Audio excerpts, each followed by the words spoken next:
Welcome to Mazda Raceway Laguna Seca, everybody. Thank you so much for tuning in for this final weekend of the Pirelli World Challenge Championships. And I'll tell you, any opportunity to come to the Monterey Peninsula is a welcome one, but especially for a season finale where we're going to be deciding championships and when the weather is what it is. We are currently at 79 degrees, high into the low 80s, absolutely delightful, and we are ready to go racing. And you know, this place has lots of great turns, but none more iconic than the corkscrew, and that's why you see that big crowd up on top of the hill to watch the action up there. It has defined so many great races at this venue, and as you look here at the exit and the plummet down stories of elevation in a huge hurry, it is sure to be a factor again. But this track offers so many challenges, not the least of which is simply grip. It's a beautiful day. Temperature's not too hot. That's going to help. But the minute you drop a tire, the minute the breeze picks up, and some of this sand and debris, not debris, but the sand and the grit really is the way to put it, gets up on the track, it is challenging. And the way the curbs work here, because of the fact that they do a lot of motorcycle racing, it's very easy to pull that stuff up onto the track, which means a corner can change lap after lap after lap in terms of the potential grip. But there is no questioning the setting, is there? Absolutely phenomenal.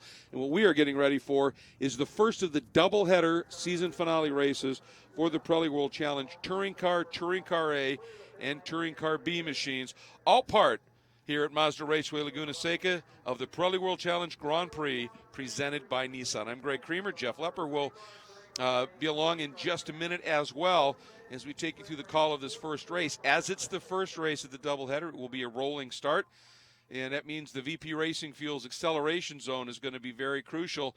They were very, very explicit in the drivers' meeting about what they are expecting in terms of forming up side by side prior to the last turn, turn 11, a fairly tight corner. It's not really a hairpin, but it's close.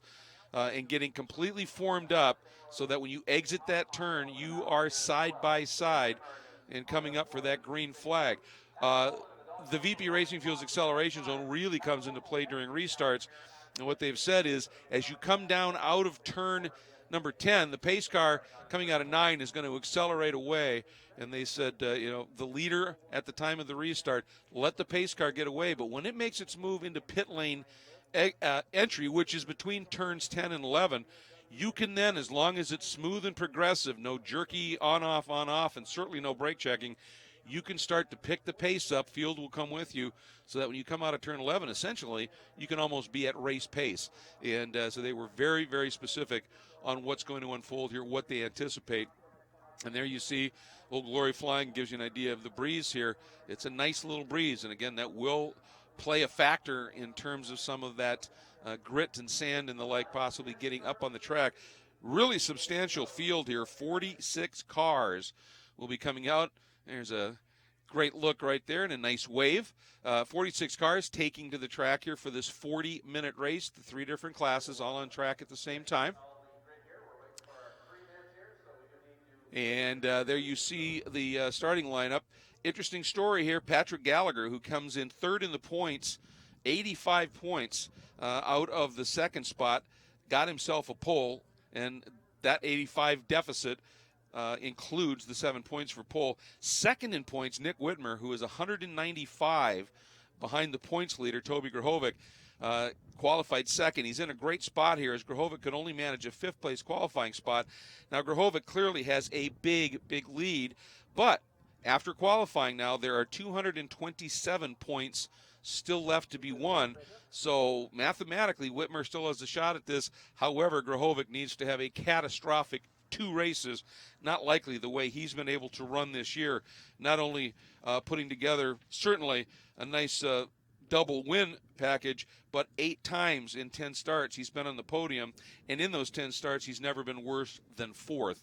So looks like Toby Grahovic is on his way to a championship, but you never know, and we're excited about that one. Second row, Adam Poland, who hasn't run with us for the entire season, but we all know Adam's speed, 3 poles this year in the 8 starts he's made, missed 1 race completely, and has a win at Utah recently. He is certainly quick, is always going to be a factor. A great qualifying run, by the way, for Brian Lift.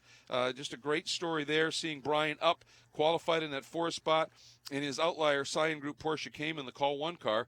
He's got a top 10 this year, but he's had a couple of DNFs. But this is a tremendous qualifying effort for him, as it is for the team car, the 88 of Kevin Kraus, who's currently 9th in the points in the OH1 Porsche Cayman from Outlier and Cyan Group. Good run for him to qualify in the 3rd spot. John Weisberg, who had that exciting win, last corner, last lap run at Utah, qualifies in the 7th spot. He's 6th in the points in his number 5 Berg Racing Redcom Labs machine. And Tony Rivera, who had that great sweep of the weekend at Road America, always very quick, in his number 97 Brass Monkey Racing Tiburon Motorsports Nissan 370Z, will start in the 4th spot. And then Shea Holbrook, currently 4th in the points, not quite getting the run she wanted in her Bubba Burger Holbrook Racing Accord V6 Coupe, will start in the 10th spot in the number 67 machine.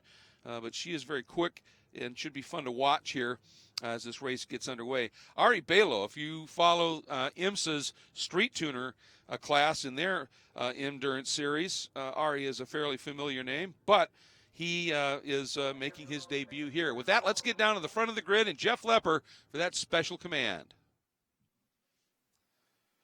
CEO and General Manager of Mazda Raceway Laguna Seca, Jill Campbell. Drivers, start your engines. Exciting stuff there. Well, for Dick Sisson. And the big field here comes to life. Again, 3 classes strong. Going to be a good one.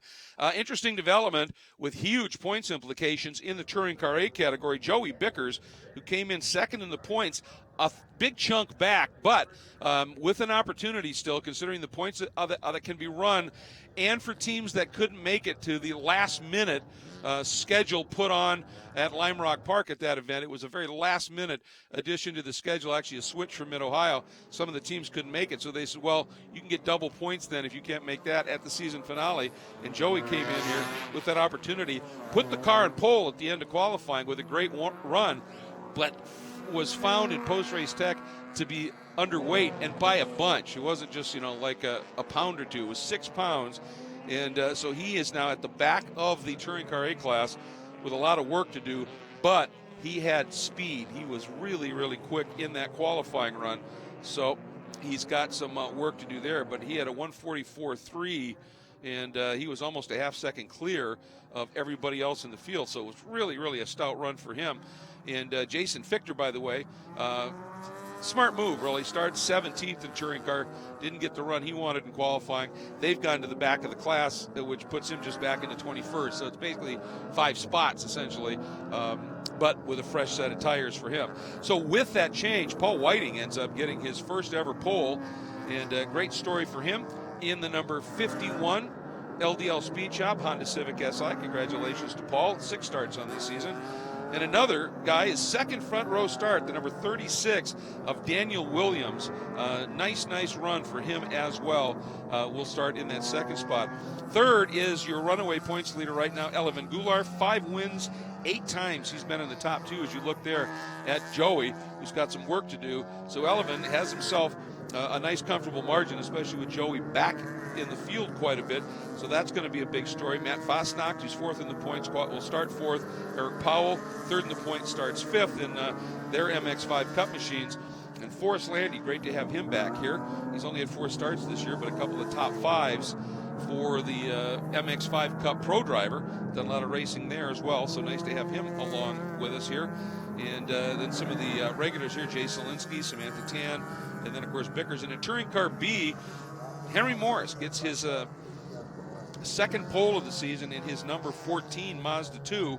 And a great story there. Opportunity for him here still with a shot at this championship. Comes in here only 6 points out at this stage. So good opportunity for young Mr. Morse to really show something here in that number 14 Morse GPS powered by Cal-Amp car. Starting alongside him, Tom O'Gorman, who's been the man on the run here, the last 4 races, he's swept them, won them all. The doubleheaders at Road America and Utah, and that's hauled him up to 3rd in the points. And he's one of those drivers that has an opportunity to get double points. So if he has a good run here, it's going to be fun to watch it all unfold. And it starts now. Pace car is in. We are racing round 11 of 12 of the Pirelli World Challenge Touring Car Division season. Wow, a wave off. Ken Silva decided lineup wasn't what he wanted. And it really was just a little bit sloppy, and that was another thing they addressed, Jeff, in the drivers' meeting. They said, we've been kind of lenient on letting things go this year that haven't really looked that good. This is our finale. We're going to do it right. And keep in mind, if you're not lined up, it's going to take race time from you because the clock has started. Yeah, the clock is running right now, and we had the pre-race festivities down there on the grid, and that was awesome to see the fans out here at Mazda Raceway Laguna Seca getting to walk on the pre-grid there with all the cars and getting that ready. So we got back up here. Here comes our TCA cars thinking, hey, why aren't we getting a green flag? But no start for them as well. It wasn't their fault, but yeah, we just want to make sure we get all the cars lined up the right way and get them straight. But a little bit of a gap there for TCA, and they're going to do 3 separate starts. And they said, like you said, Greg, if they can do this right, they'll do it. Unfortunately, it wasn't right the first time. Yeah, and they told them, they said, if you would like to get a very clear, definitive, separate green flag for your TCA group and your TCB group, build a gap. It's up to that front row to do that. And Ken has said, I'm happy to do that. I'll flag the first group, then I'll just make that green flag stationary so that when you come out, you see it, then you know when you go green. And they said, yeah, we'd like that. But then when that first group kind of muddles things up a little bit, it doesn't really make much of a difference, does it? No, not at all. And just wondering, looking down there on the TCA grid, you saw some of those cars through there, that brand new Scion FRS from Daryl Haar. Got a chance to talk to him and his father, Carl, earlier in that Scion. And I go all the way back to them from 1999 when they ran the K&N Winston West Series. And they've pretty much run all the way to the AutoZone West Series and always doing circle track. So making his foray here into road racing. Said he always likes road racing, but I got a chance to compete and race against that father and son back there in 1999. So it's pretty cool to see them make their debut in Pirelli World Challenge. That's really cool. He said, his dad raced in the old Players GM series, and he said when that went away, CASCAR kind of became the big thing. He said if the Players GM series would have stayed, he said we'd have been road racing the whole time. He said, but we made the move into CASCAR and then into some NASCAR racing with Xfinity. A lot of starts over 10 years. He had a lot of runs in it, but he said, I love road racing. And this car, it's its first pro debut. They've been running it in, there's a club series that runs up in his Edmonton, Alberta area. So this is the first pro debut, and he said, we're excited about it. We want to be racing in this series, and we want this one to go. And again, you get this little bit of a lag here, and Ken says, all right, that's good. And we go green, and boy, that hurt Gallagher because he leapt out, realized what he'd done, lifted, and Nick Whitmer right around the outside, Jeff, into the lead. And I think Brian Lift might be going with him. Yeah, he'll go back to our TCA start here with Goulart on the outside of his teammate Daniel Williams, his first pole, but it is Nick Whitmer that's going to get through turn number 2. The Andretti hairpin straight as Kevin Kraus spun off to the inside of turn number 2. So that's Poland, I think. See if he gets it back underway. Oh, nice save.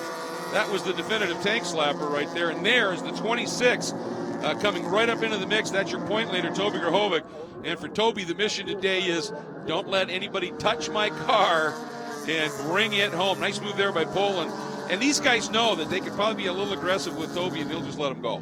Yeah, you got to watch out for Poland there. It looks like one of the BMWs damaged there on the right rear as well as Adam Poland, full-on WRC style, bouncing through the dirt there on the exit of turn number 3. But it looks like Daniel Williams getting the best of his teammate and points leader Elevon Goulart. And it's a big scrap there behind them for third or fourth. Yeah, nice run by Daniel in qualifying. We had shown Paul Whiting up at the front too, but issue for him. And here comes our B spec, touring car B start. And they just decided to go 3 abreast and go racing, obviously. And a nice move there by P.J. Gronke. Wanted to get to the front early. And he's got his teammate Michael Johnson right behind him, going to push him down there into that Andretti hairpin. Your pole sitter, Henry Morse, trying to see if he can slot himself down in between those 2 Chevy Sonics. Very tough. And, of course, P.J. comes in with a point lead, but ironically, Jeff, no wins. Super consistent season, just keeps accruing points. And, boy, he's liking what he's seeing behind him here. If he can get Mike Johnson, as you said, his teammate, in there and racing with the 14 of Morris and with that number 94 of Tom O'Gorman, that's a cool deal. And O'Gorman trying to do something pretty special here this year. That car is raced in SCCA Club Racing by David Daughtery, a one of the all-time greats in SCCA runoffs competition, who won the B-Spec gold medal here. And he said, if I can get this thing and make it happen and win here, so we have a huge opportunity to do something that's maybe never happened before in the same season. And especially with the touring car B-Spec, because that is an SCCA club racing managed class with the rule sets, the weights, the restrictors. We do have rewards weight into the pro levels, right. But to have that car win a national championship and then come back and win a professional championship would be pretty special to prove that Pirelli World Challenge ladder working pretty good. But Nick Whitmer in that Honda St. Rose, that car looks really stable compared to where it was too. It's Anthony Gerasi there on the exit of turn number 5. Gets to the inside. Let's get a replay here and see if we can see what happens. And just a little bit too wide, drops the tires off on there, and it hooks to the inside, and did a good job of saving that car, not running it all the way through the dirt where you see the tracks there. People have done that before. Well, turn 5 is crucial because it starts that long climb all the way up to the corkscrew. You want to get through it as aggressively and fast as you can. Gallagher finding some speed, looking to the inside of Nick, down into turn 10. And there you see just the lightweight ability of that Mazda to go that deep on the brakes, and a huge move to the inside, trying to pick up 2 spots. Oh, and a touch. There, look like Nick, well, yeah, when that back end of that car is sideways, that's when he's grinning the most. So that little touch by Poland not going to mess him up too much. But Adam now really trying to get back into the fight. Yeah, Cayman's got a little bit more power than the Miata as he comes down the straightaway here. That MX-5 all over the brakes down here into our stop deck braking zone at turn number 2. He gets down there, kind of breathes it out a little bit, holds it tight, doesn't want the Cayman to come back on the inside, but great pass for third. He set that all the way back up in turn number 10. Boy, and I'll tell you, the split that the B-Spec guys gave themselves to A has them in, 2 laps now, already getting passed by the leaders in the touring car division. So traffic is going to be more intense here, Jeff, than we've seen. It's a short track to start with, and you were going to be in it fast enough, but it's going to be a race-long drill now. Yeah, you can see everybody trying to weave their way through there, trying to take it easy, don't want to make any contact with any of these cars, but down that front straightaway, you're talking about a 40 to a 50 mile an hour speed differential between the B-Specs and the touring cars. It's going to be a matter of where you hit this lap traffic. Gallagher might hit it better, or Whitmer can hit it better. It can give it to you, and it can take it away in a snap of a finger. Well, and the issue is your best friend in traffic is horsepower and torque. And so Gallagher has got to be really, really on his game to make sure that he catches the traffic in the right spot where he can flow by them and not lose that momentum, especially climbing the hill. And if you're the slower car, you don't want to be able to be held up either. You have to eventually turn your car for the corner. You can give them all the room you can, but you still got to do your race as well. So it's really a nice agreement that a lot of these drivers have. They look for each other. They try to do it well. You'll see some of the touring cars, the TCA cars, actually breathe the throttle a little bit, maybe let the touring car get by them before you get into that braking zone so you don't slow both your cars up. Well, that makes sense. Exactly what you said. If you're side by side in a braking zone to the apex, you're both slow coming out. Better to give up a tenth going in than a half a second at the exit, and that was also a topic of great discussion in the drivers' meeting. I have to say I was incredibly impressed with the level of messages and the specifics that were offered. Was that Krause? I think I saw Brian Lift just get a little sideways there into the braking, and sure enough, just looped it right on himself, got in that ABS in the rear, locked up those rear tires. I'm not sure if he's having ABS problems or not. Let's get a replay, but you can kind of see it right here. As he gets down to the braking zone, turns in, locks up that left front there. Just not a lot of grip when you come down through there. You're diving downhill, and the track is actually off-cambered to the right, so it slides down to the right. And a little grip loss there. You just spins you right out. Oh, boy, and Adam Poland again, so aggressive, diving into turn 5. Whitmer saw him coming and left a little bit of an opening for him. So you look there at the 97 of Rivera. But here's Gallagher up into turn 6. The most awkward, and I just use that because it's such an angular corner with that weird compression at turn 6. If you get it right, it's awesome. If you get it wrong, it can be ugly. And, boy, Eric Powell having a nice race here, has fought his way up into the lead, getting around both Williams and point leader Goulart. Yeah, Eric Powell cannot qualify a car, and I can say that because he's one of my best friends. He does not know how to qualify, so he's always smart back there in the field with the repositions of Paul Whiting and then Joey Bickers. That put him up to 4th after qualifying 6th. He's able to start 4th and move up to the lead in our touring car with points leader Elevon Goulart right behind him. Joey Bickers still trying to work his way through the field. He's worked his way up to 8th in the touring car category, the touring car A. Yeah, and that's exactly what he needs to do, is just fight his way up and stay as close as he can. But with the run Goulart's having right now, that just is going to keep compounding things here. There's Mr. Whiting, who had a great run in qualifying, but ended up, we had shown him at one point as being on the pole. I think what happened, we had a few cars that were late to the grid. We got a double yellow. Looks like we're full course caution here, so I'm not sure We did have a BMW off there on the exit of turn number 2, and I believe that's Ari below. I got to make sure of that, but I believe that's Ari in that BMW from Steve Cameron Racing, a new entry making his season debut here. But yeah, full course yellow. That's going to bundle up everybody. There's going to be no more split starts, no more gaps.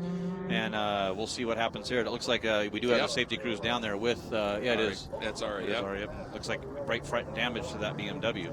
Hate to see that. He runs a BMW in the IMSA's Street Tuner Series class, and is very good at it here, and it's nice to see him come over, make his first start in Pirelli World Challenge competition. Not the start he wanted, of course, but great to have him with us. As you can see now, Gallagher gathered up by the pace car here at Mazda Raceway Laguna Seca, and everybody gets a little bit of a breather. Hopefully they can get Ari's car up on a hook and moved in a hurry. Again, only a 40-minute race. Still 29-plus minutes left in it. Hopefully that can get cleared up in a hurry here. So it's Gallagher leading over Poland, Whitmer, Grahovic, and Rivera. That's your top 10 overall in touring car. In touring car A, Powell, Elawan Gular, Dan Williams, Warren Dexter, and Matthew Fosnot, with Bickers keeping an eye on that points situation up in a 7th. And in touring car B, PJ Gronke over Henry Morse, Tom O'Gorman, Will Rogers, and Ted Ho is your top 5 right now. And one of the great supporters of this series through its support of teams and also as event sponsors as the season has unfolded is a sponsor for a Shea Holbrook, who's been a longtime supporter of Pirelli World Challenge. Bubba Burger has really come on board in a lot of ways. We'd like to let you hear a little bit more about this great program.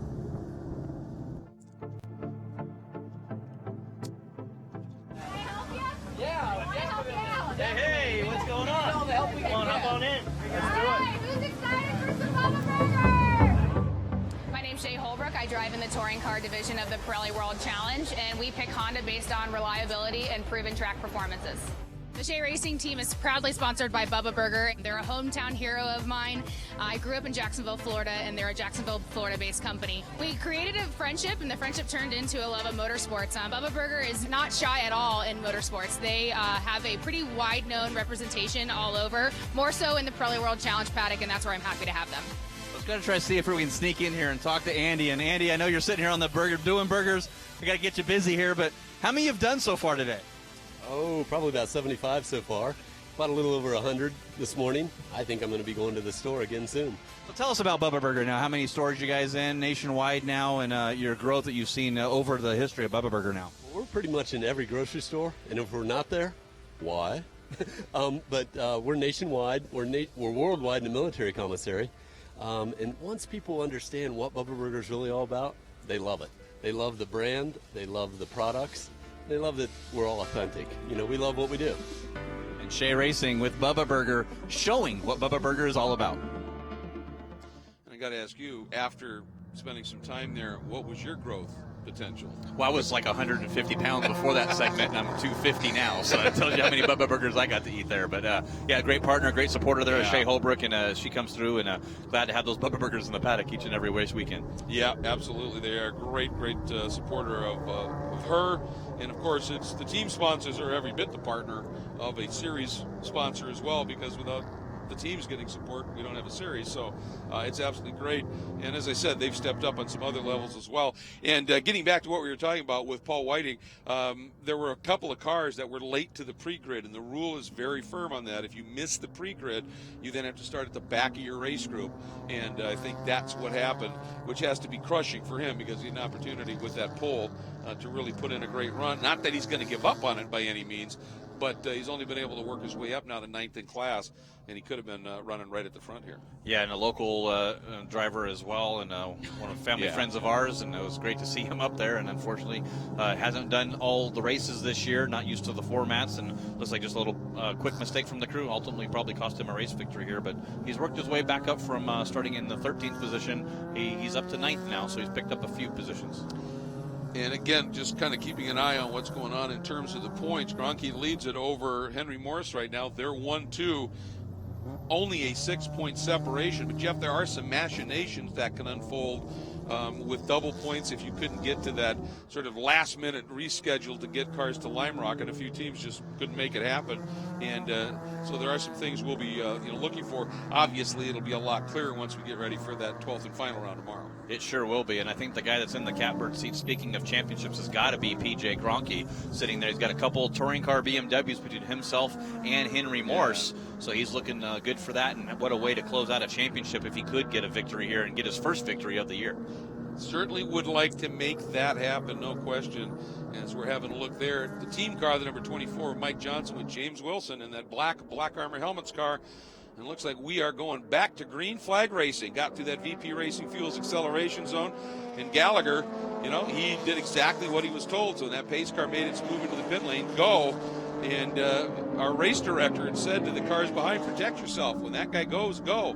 And Poland didn't quite pull the trigger quite as quickly, did he? No, not at all. He got away a little bit, and there's Gallagher, Poland, Whitmer, Krahovic, and Tony Rivera just poking his nose there in that Nissan 370Z. But your Optima battery best start of the race award goes to that number 24, plus 9 positions on the very first lap. So what a good run. That's overall. That's Michael Johnson in that Tech Sport Racing Chevy Sonic. So good job for him. That's pretty impressive. Yeah, exactly here. As we have a good look at Poland, and look at this right here. That is Henry Morris, and that I think is the number 50 of Dina Weisberg, and she of course runs in the touring car class. And right before that caution came out, we saw some of the touring cars coming up and through. And boy, that is really creating some havoc right now for Henry, isn't it? Yeah, it really is. He's going to get trapped in behind those touring cars. And you see the nice pink on Dina Weisberg and her husband John Weisberg's car as well. Of course, Dina's mom, a breast cancer survivor. So great to see that them helping support that at this being Breast Cancer Awareness Month or Cancer Awareness Month. So the Breast Cancer Foundation and all the different organizations for donating. And good to see John and Dina doing that. Yeah, absolutely. By the way, looking here at Tom O'Gorman, who, third's not bad, but Tom really thought they might be a little bit better. He said, but we told us that they'd been fighting a real soft brake pedal and actually had some help from some of the other Honda teams there to try and solve that issue. He said it's better. He got a hardship lap this morning, and he said it was better, but it's still not quite where we'd like it to be. We're just kind of hanging on, and then hopefully we'll be able to get a fix in place for tomorrow. You see the touring car A leaders coming through. Eric Powell and Ella Von Goulart right there is Ted Ho to the outside there. And Eric Powell, Ella Von Goulart makes his way through. And Dan Williams sitting back there in third. Another one of those SAC Racing team cars as they're coming down the straightaway here. And you see Ken Silva waving that notification flag, letting know there's faster vehicles around him. A lot of people say that's a passing flag. It's really just a notification flag to let the drivers know that there's a faster car coming, just to watch those mirrors and be prepared there. But you saw 3-4 wide of that battle for third right behind there with Billy Perry Richardson, one of the local racers here from San Francisco region of SCCA, making his pro racing debut here with Tech Sport Racing as well. Well, and you know what? That's the magic of multi-class sports car racing, and then you put it into a sprint format where it's got some serious urgency to it, and that's what makes it fun. As there goes the leader in Touring Car A making the move around the leader in Touring Car B, and Goulart slips through on P.J. Gronke as well, and Daniel Williams, and I want to say a big thank you to Daniel Williams for running a car that looks very different in its graphic scheme than all the other Mazda MX-5 Cup cars out there, so it's easy to pick out. We appreciate that. Yeah, the anesthesiologist is Daniel Williams. We got a chance to talk to him about he flies actually to go do anesthesiology, so when that happens. But you see the battle here in turn number 6 as Paul Whiting has worked his way, still sitting actually up in ninth there. Somebody drops a couple wheels off, and the dust here is so soft. You put that one little wheel off, and it just makes such a big cloud. You really got to be careful on when you're putting wheels off and dropping wheels off, and sometimes it's used as an advantage if you get a car behind you that you're racing with. Maybe just drop a wheel a little bit. Brian Till told them in the driver's meeting, if we see you doing that, it will be a drive-through penalty. So they're watching every aspect of these touring cars here this weekend. And looking there at the 49 of Joey Bickers, again started last, but was very, very quick in qualifying, and he's already fought his way up to 6, and that caution helped Joey a lot. It really did. It was the gaps that you get with the touring car, and then when you get in the traffic with TCB, there's a yellow flag over there in the exit of turn number 11. Not sure what that one was for, but looks like that's all clear. But underweight for Joey Bickers. That's why he had to pull back to the back of the pack after qualifying. I believe it was about 6 pounds underweight, and it's just one of those things. You come across the scales all weekend long, and you make the weight each time, and then at the end there is that looks like Tony Rivera slow there down into turn number 2. We have a waving white flag, which means there could be a slow vehicle, and it looks like that is Rivera is off sound. What a shame. Had problems a lot this year with that Nissan 370Z. When it's clicking, he's absolutely there with it. The sweep at Road America being by far and away his best weekend here. But that now allows John Weisberg up into the top 5. And wow, what an exciting finish for that win he got this year at Utah on that last corner, last lap run here. He is always an absolute fighter. Then Holbrook in the 67 Bubba Burger Accord V6 Coupe, then Andrew Raines, the number 44 machine, Max Felder, Henry Schmidt, and Jason Fichter, who also went to the back with a tire change. He's fought his way up in a 10th. That's a great drive. He's done a great job, and that's the second of those 2 Shea Racing Honda Accords, and Fichter in that Fuel Mother's Car Polish Honda Accord.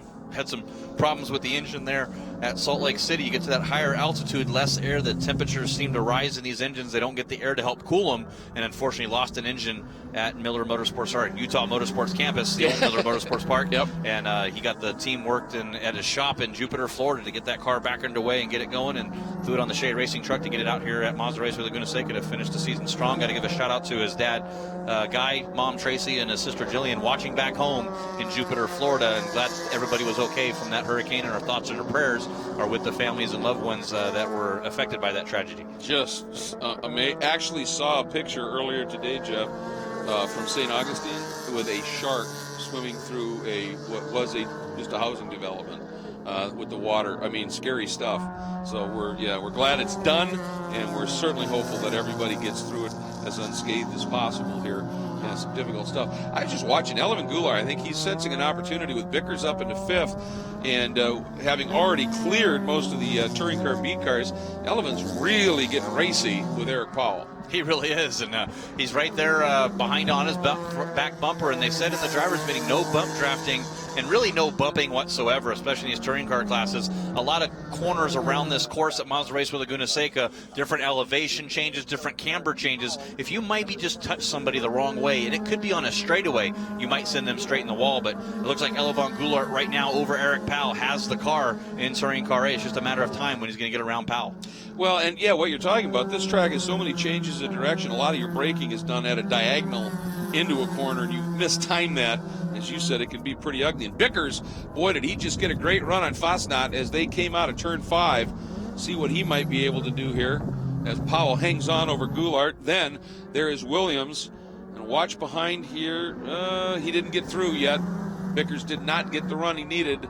It looked like he got a great exit, but Fosnot was able to fight him off. Looks like Eric's really good on this back side of the track. And you get down into turn 2, 3, and 4, the flat areas. Goulart's car is working a little bit better than Powell, so Powell's able to pull that lead over here, coming down into turn 11 and then onto the front stretch here. A little bit of a gap he's able to pull over Goulart as Eric runs wide there, and that's allowed in the driver's meeting. Yep. They did say you can use that asphalt, but you have to be back on there as we're back under a double yellow again here today. I wonder what that was for. By the way, before that happened, Bickers was able to get around Fosnot. I think he got him up under braking into the corkscrew, so that will put Joey up into 4th, and there's the reason, the 21 of Perry Richardson into the barriers. I think that's turn number 4 at the entry to 4, so that's kind of weird to see where that would be, or I'm not sure. Wider shot, find out what corner that is, but yeah, exit of 4. Exit of 4. Wow. Yeah, that is not usual at that point. You see somebody off there. But anyway, that is he had to where he was sitting here, clearly. Perry asked me how he could get some TV time. I told him, well, if you have stuff in the wall, I wasn't, hopefully he didn't take me quite literally. But geez, sure, yeah. Well, that happens, and obviously that's part of the learning curve when you make that step into the pro ranks, and everything's just a little bit more furious and intense and the like sometimes, and that's what happens. So Gallagher now has the 0-1 of Jasper Drengler between himself and Adam Poland, who snuck around Whitmer. So Whitmer's now right there in 3rd. This all bunches up again, and it's going to be interesting to see here. This gives Joey Bickers a real shot now, Jeff, assuming this gets cleaned up quick enough to have some serious race time left. And the nice thing is this is a relatively short track, so you can get more laps in with just a few minutes left on the clock than you would at some other facilities. Yeah, we didn't see some of the best crews, by the way, SCCA, San Francisco region course workers and safety crews at this racetrack at Mazda Raceway Laguna Seca getting that cleanup done. So they'll be able to get that hopefully really quick, and we can get that finished. But to see what happened there, it looks like that should be a relatively easy pickup. There is some damage to the tire wall. They'll get that moved. But still with 15 minutes to go, we could be able to get around here. About a minute and a half to a minute 35 seconds is a lap time here. Absolutely. You kind of double that for a caution flag. So you think if we do 3 or 4 laps of caution, there'll still be 5-6 minutes left to go on the clock so we go back under green. Good look there. Running in 12th, the 17, the Hale Motorsports Mazda of Randy Hale. The nice looking blue car. I was going to say, I think the guy that this might actually hurt, though, is PJ Gronke, because he had a nice gap back to Will Rogers, or to Morse and Will Rogers. Rogers has gone around Henry Morse, gone up into second. And Rogers doesn't run all the races, but when he shows up, he runs at the front. He is very quick. So he's kind of a good friend right now for Gronke, trying to take some points away from Henry Morse. But, PJ had a pretty nice margin with all those Touring and Touring Car A cars having worked through, and that is going to go away here, I fear. Right, and the best thing that PJ can do is he wants to race. He's trying to get his first win, but he does not want to jeopardize the points championship.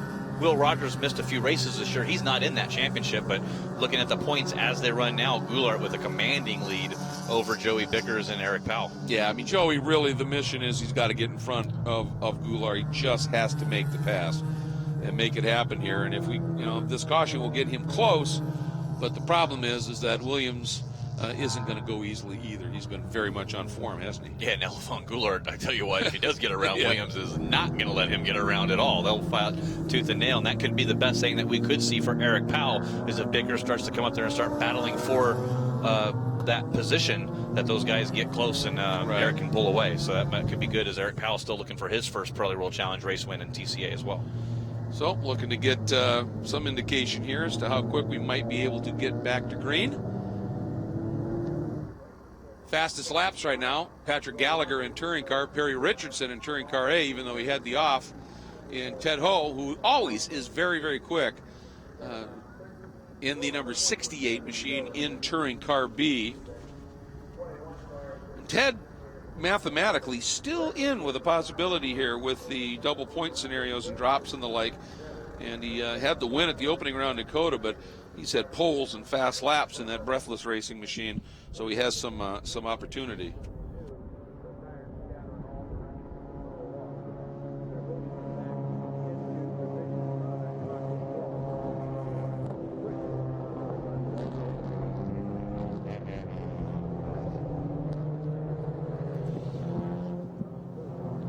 Well, light's still on in the pace car, but they usually come off at about halfway around the lap, so we'll keep an eye out for that, Jeff. Yeah, they got the car cleared. You saw the safety workers there pushing that wall back over, and actually ended up just saying it's easier to flip it and roll it back to where it was.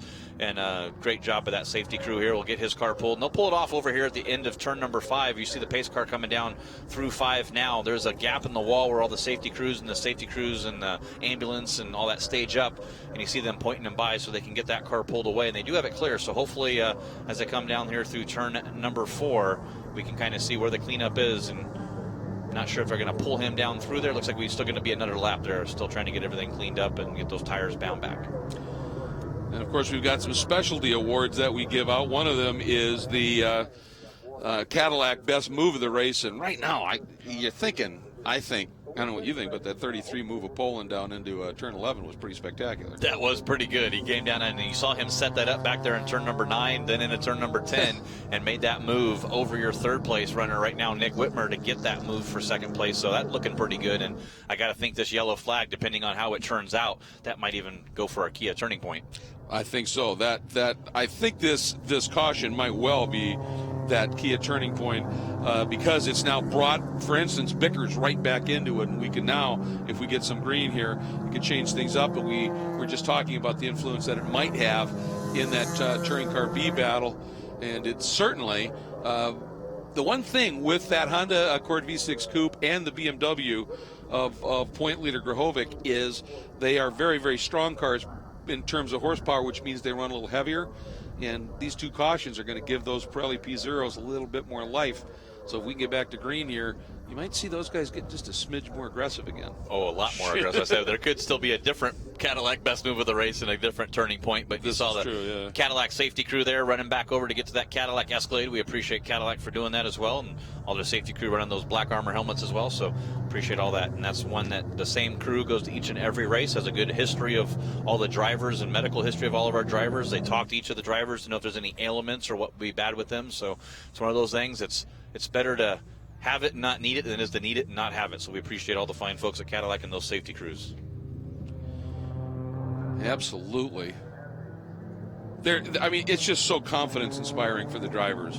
You know. See, there's... we're getting the report now, Jeff. One lap and we're green. That's it. We saw the safety crews go in there, and they were just past the incident enough that it was not able to go green this lap. But still, by the time they get back around, there'll be about 8 minutes to go in this race. So it should be good for about 4 laps before we're able to finish out the touring car race here at Mazda Raceway Laguna Seca, all part of the Pirelli World Challenge Grand Prix presented by Nissan. And big turnout today with crowd. They got a big car corrals going on. We saw the historic cars that are all parked down there. They actually get to do parade laps around the track. You can see them all lined up on the backside, which was the old road course here at Mazda Raceway Laguna Seca. Yeah. If you look right there at the top of your screen, when you came out of turn number 1 down the hill, and there was no wall. There was that dirt embankment there, though, for the longest time. They finally put up a wall. And I remember being a kid and watching David Hobbs and a Lotus Cortina roll that car down there in turn number 2 playing on the playground. So that was a pretty neat thing to see. Neat for me being a 5-6-year-old kid watching that happen, but it was at the Monterey Historics here that always takes place in middle of August, and there's just be a playground right there on the entrance to turn number 2, and then you came all the way up to turn number 6, which was the old turn number 4, and that was a corner that made men of men through there. I was going to say, it's one thing rolling a Lotus Cortina there. It's another thing driving a Formula 5000 or a Can-Am car in that era at this track, or the Indy cars when they ran here before this new infield section was built. When Habbo talks about attachments, the man knows of what he speaks. I will never question that whatsoever. But got to give a good run to Toby Grahovic as well. He's got a pretty good points lead in the TC class, and he's doing what he needs to do right now. He's not overly aggressive. He's protecting his 4th place. He knows if he gets a couple of these finishes, if he's right there in shouting distance of Nick Whitmer or Patrick Gallagher, even though Patrick's out in front. Yep. He's still going to get that championship. His teammate Gino Carini right there, that number 27, Screamin' Sicilian Pizza Mazda MX-5, and got a good chance at Road America to sample some of that Screamin' Sicilian Pizza, so that was good for him as well. It's all the fringe benefits that this job comes with that I think I enjoy the most. Screamin' Sicilian Pizza, Bubba Burgers, yeah, it's a tough place. Yeah. All right, lights out, and there you see the pace car making that escape. And for Gallagher, he has Drengler in between himself and Poland. He's got that little bit of a buffer here.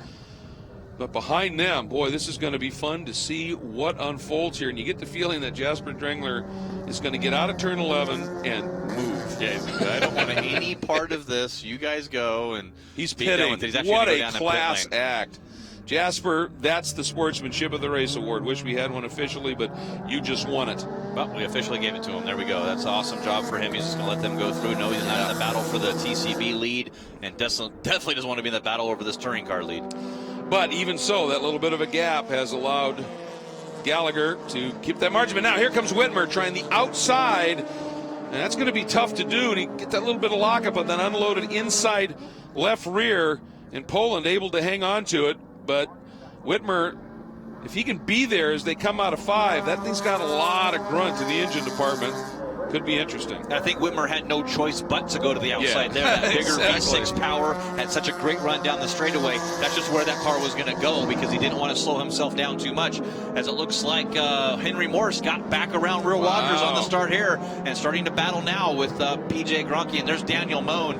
Got to give just a heartbreak of the race weekend here for him. As 2 engines he's gone through in that SAC Racing. They don't have another touring car engine to put in that car, so he's actually running one of the TCA engines just so he can get some more laps around this raceway. Well, and the best thing to happen for PJ right now is if Daniel can get around those 2 cars right in front of him and end up splitting PJ, and he gave it a look there. And those guys aren't just going to move. They're battling, and Will Rogers, he's not just going to open the door because Daniel had to take evasive here. And I think Daniel suddenly remembered, don't get in the way of a championship battle, and just moved right out of the way. But boy, did PJ get a run through 3 and 4. He really did. Vickers up to third place in TCA. He got around Daniel Williams. You see that's Brian Lift, the touring car, trying to work his way through. There's Eric Powell, who got a good start over Elevon Goulart and put a gap. So first, second, and third about equal gaps. Now can Vickers run down Goulart? This is not only a battle for second in our touring car A, this could be the battle for the championship. Well, and Brian Lift, certainly the way he qualified here in fourth, the best option for him was just to get around on the 49, which he did cleanly. And it's actually, and we'll see whether he's going to have, Joey, not quite close enough. I thought he might be able to get a little toe off Brian. That would help. Not going to happen at this stage as we're coming up on 5 minutes remaining. I saw that right there in turn number 10. We talked about it before. Joey Vickers just breathed the throttle a little bit, broke a little bit early for that corner, let Lift go, knowing that he's faster, and it did not hurt his corner speed and minimizes the losses is what he did there. So now Lift has been able to ease his way cleanly around Elevon Goulart, but Vickers on that last lap, he really uncorked one, running almost a half second faster than Goulart did. This one's not done. No way. Paul Whiting, though, fastest race lap at 1:45.264. He'll probably be at pre-grid for the race tomorrow about an hour early. He can make that mistake again. 5 to go, and you're absolutely right. Boy, talk about a coulda, woulda, shoulda opportunity for Whiting here. And, yeah, he's going to set an alarm for that tomorrow. There's no question here. But here comes Vickers now. That number 49, black-tailed Mazda up the hill, chasing that orange. Back end, and here we go. Gronke has been swarmed, and Morse and Rogers going after it here. O'Gorman right on the 6 of Gronke with Ted Ho in the mix. This is what touring car B-Spec racing is historically about. And look at this, Gronke trying to get down the inside here, trying to make anything happen he possibly can. Yeah, Ted Ho right there behind Tom O'Gorman made some contact, and that's going to slow up Ho. Yep. And then Michael Johnson getting a run. He's going to want to come up here and try to help his teammate a little bit. He's going to go to the inside looking on Tom O'Gorman.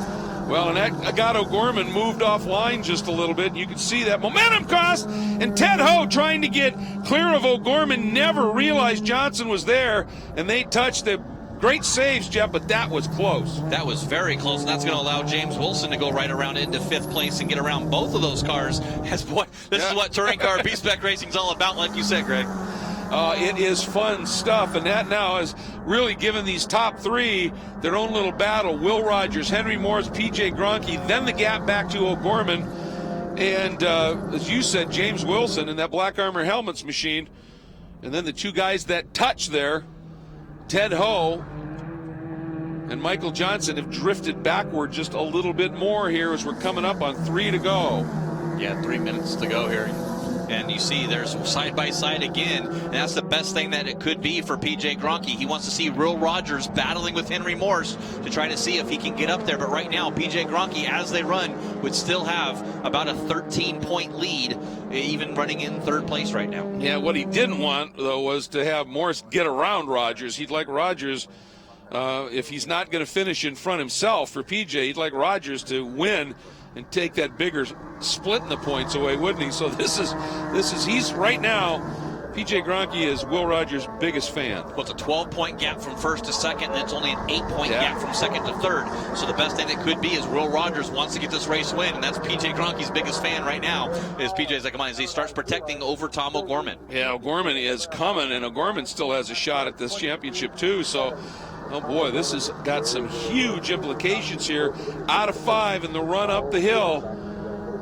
You can barely see PJ's car. O'Gorman is so close on his 6. There's Morris. There's Rogers.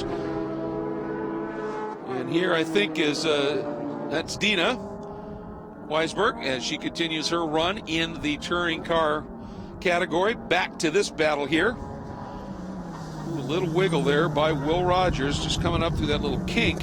Oh, he got a nice run down through the corkscrew here, and he had to make a move because he had such a good head of steam built up, Jeff.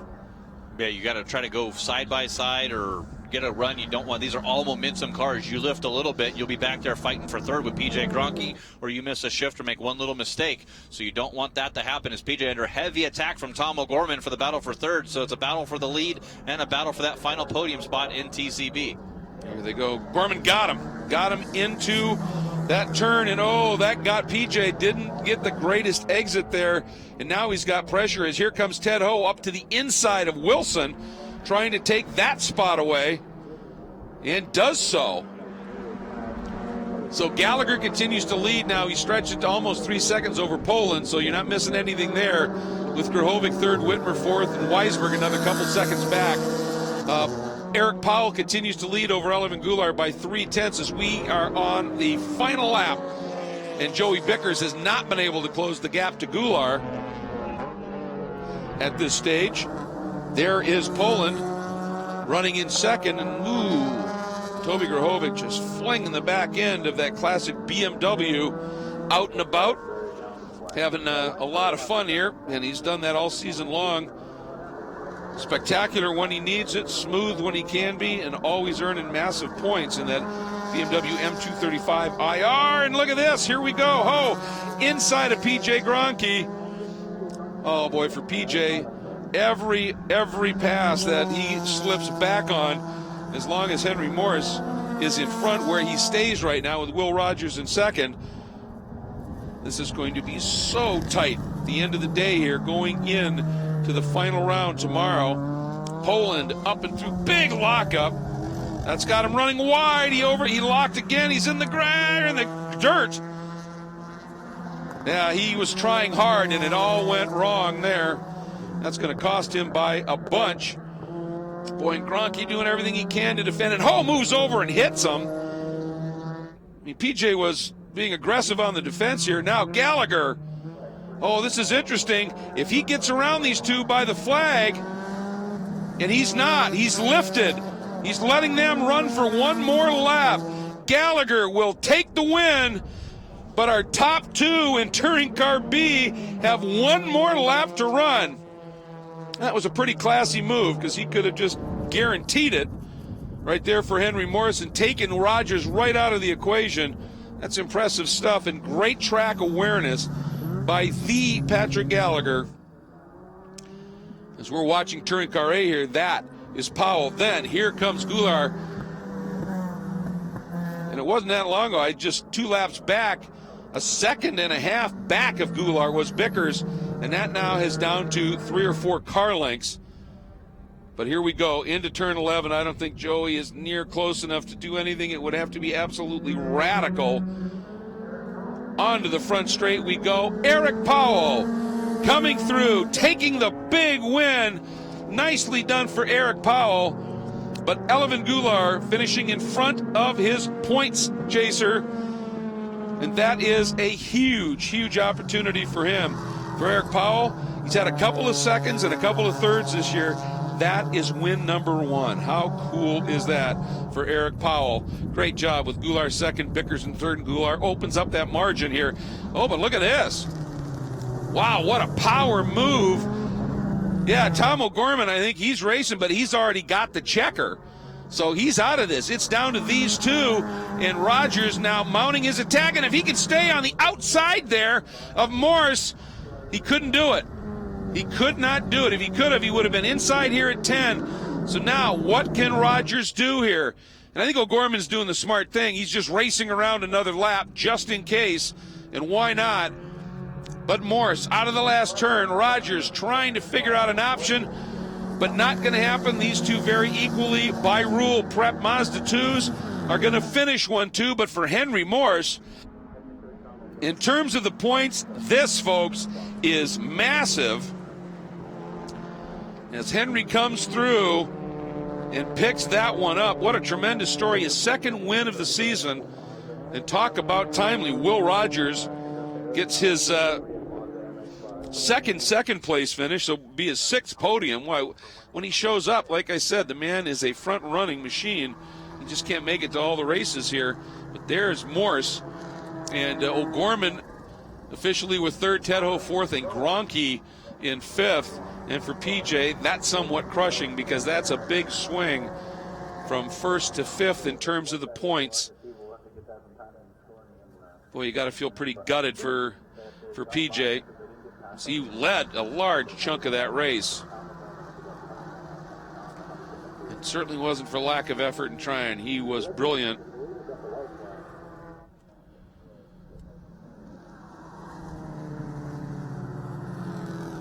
Watching the cars on their cool down lap, and for 3 of them on their victory lap. Pretty impressive stuff.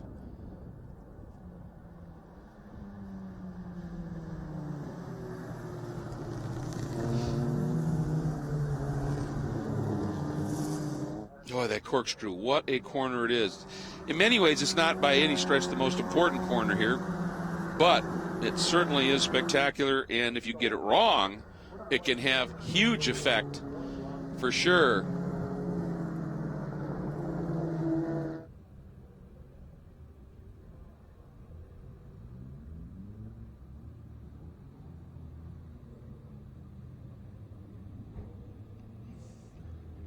And, of course, we're looking at a couple of our other specialty awards, including our hard charger. And it does look like it might go to Joey Bickers. So he gets something special here. And there, Mr. Gallagher climbing out of the car, and Jeff Lepper is there. Well, Patrick Gallagher with the race win today, doing everything you can for this championship, but how rewarding it is at Mazda Raceway Laguna Seca in MX-5. Yeah, man, it's phenomenal to bring a Mazda, Howard Concrete pumping Mazda to victory lane here at Mazda Raceway. Our little team's gone through a lot these last couple months, so I'm going to dedicate this race win to my Aunt Dolly, who passed away a couple months ago, and Jason's mother, Mark's wife, Debbie Hoover. So it means a lot to our little team to have that. Well, Debbie Hoover recently passes on, and a lot of hard sit with the team, but congratulations, your race winner today, Patrick Gallagher. Thanks very much, Jeff. And indeed, that it's always very poignant here when you are carrying somebody's name on the car like that, and when you win in a Mazda at a track that the entitlement sponsor is Mazda. It's just a very special day for Patrick Gallagher and that entire team. And boy, what a race he put on. He was able to deal with everything without any issues at all. But now let's get back down to Jeff. Well, Eric Powell, your first Touring Car A win. Tell us how that race went for you. Thank you so much. It was awesome. My Tech Sport Racing crew just gave me an awesome car at the start. Unfortunately, my weights actually came loose in the car halfway through the race, and I just started to lose the handle on it as the weight was actually shifting in the car. But just an awesome race. You know, I had pressure from Elevon the whole time, and super stoked for him to get the championship. He deserves it. So just glad I could finally repay my crew's hard work all year with the win. Now, what does that mean to you, actually, coming into Pirelli World Challenge, now your first pro race win? It's huge. You know, I've dabbled in pro racing kind of for a while and never had a win, so this one's huge for me. Well, Eric Powell earning his first Touring Car A and professional race win. Yeah, and over a runaway point leader. That's not too bad when you can make it work like that. So here's a look at our Touring Car A results. Powell, Goulart, and Goulart looks like he is in a potential clinch here. It's, of course, you got one more round to go. There are penalties that can happen, so nothing is absolute. But, boy, it looks good for Goulart. Bickers did everything he could, dead last in the class, up to third and onto the podium, but didn't quite work in terms of closing that points gap up. Now, our Touring Car B winner, he was second, he was third for a lot of the race, but when it counted, Jeff, he's on top. That's right, Greg. When it counts, first place for Henry Morse.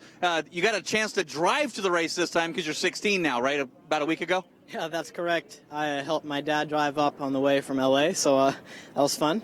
But even better, even more fun to drive was this last race. Coming away with a win, starting pole, falling back a little bit.